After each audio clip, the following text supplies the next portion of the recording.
Another chess miniature time. So this time the game is from 2012 and I'm playing against someone from Turkey. So I play white this time. I open with on e4, as I like to do quite often. And my opponent decided to play d5, the Scandinavian, which I like also with white. So he takes, and then we immediately harass the queen by knight c3. And here black has several options. This time he plays queen e5 check. I like this move again for white because oftentimes this queen can get harassed even further. I simply play bishop e2. He continues with knight f6. Then I make the typical Scandinavian advance, d4. And here we see the queen gets harassed. And he goes to the one available square.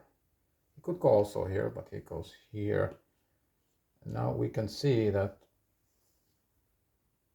when the queen was here on d5, it could have gone here immediately. Instead, it went here and then here. So black actually lost a move here.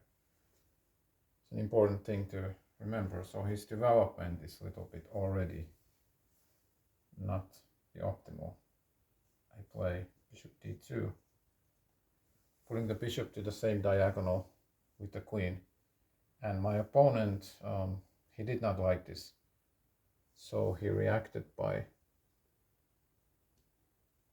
putting the queen on b6. And I think he spotted that this way he can have a double threat. He threatens my pawn on b2 and also my pawn on d4. And you don't need to study too long that you notice that white cannot possibly save both of these pawns. So, but at least I can save one of them, which is what I did. I played knight f3, saving the d4 pawn. Now here, black has a choice. Whether he goes for the other pawn on b2 or he does something else. He could have done, for example, bishop f5, which is perhaps one of the best moves. He didn't do that. Of course he went for the pawn. Because I gave the pawn, so he will take it.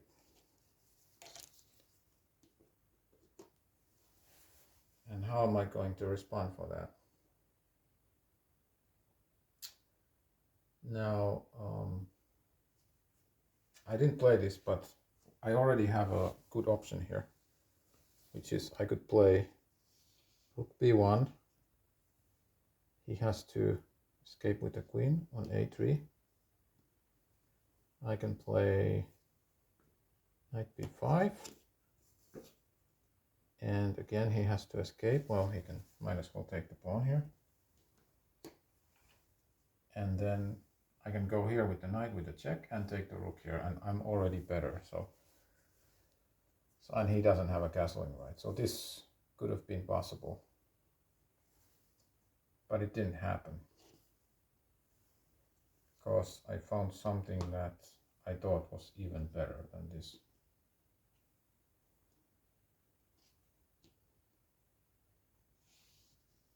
Instead of playing the rook to b1, I played knight immediately to b5. Again, threatening this c7, very important pawn. And in this position, black played the best move.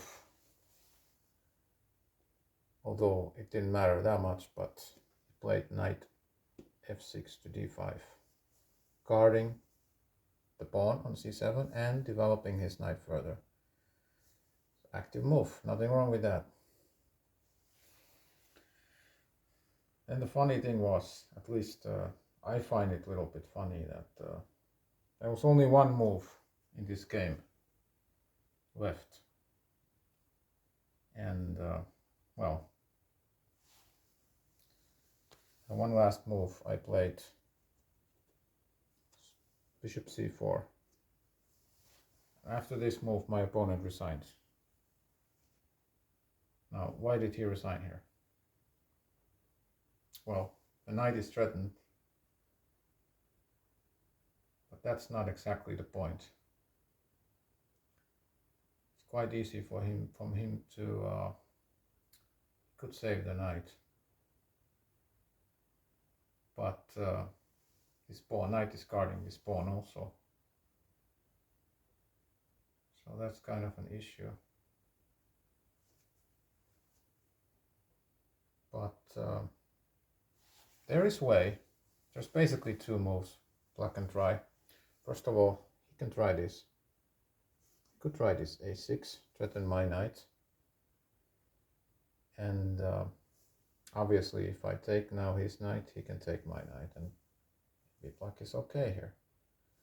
The problem is I also have this move. And now where's the queen going to go? The queen has no squares. Yeah, it's effectively game over. He has to give up. At least his queen for the rook, and he doesn't have compensation. If he exchanges here, takes my knight, I can still take his knight, and yeah, that's not good at all. He doesn't have compensation here. So that was the other chance.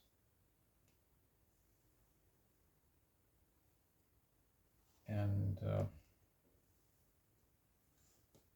there is a further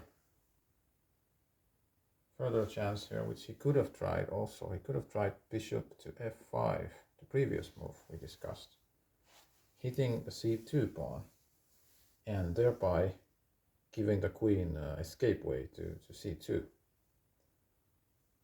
And by the way, I cannot really take this knight here, because he would take my knight again with the queen, and he would be fine here. But I had, well, he didn't try this, but I had anticipated this, and I would have played simply bishop to b3. And after this, it's very difficult for black. Well, simply again, rook b1 is threatened, the next move, and there is no good way here to react. Again, a6 fails because he just loses too much material. Because this knight is on pre also. But let's say he goes for bishop takes c2. And obviously now I couldn't play rook b1. So that's the good part.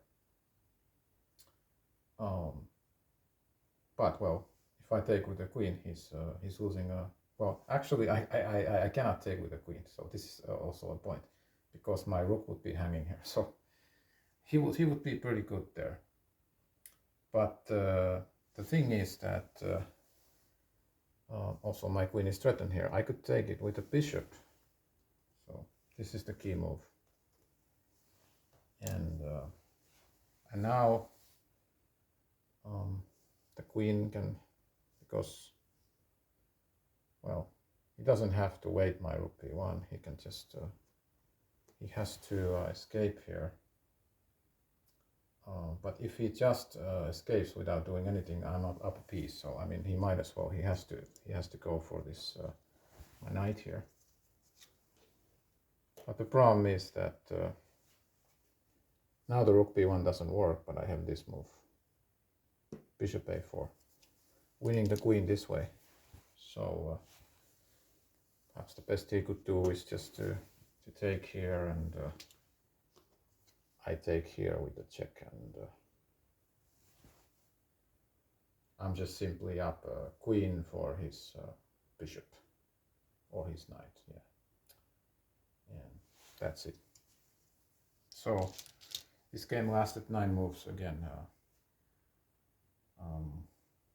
and This is one of the reasons I like Scandi, because you get active tactical games. And many black players, they seem to like the Scandinavian defense, but again, I would urge to be careful.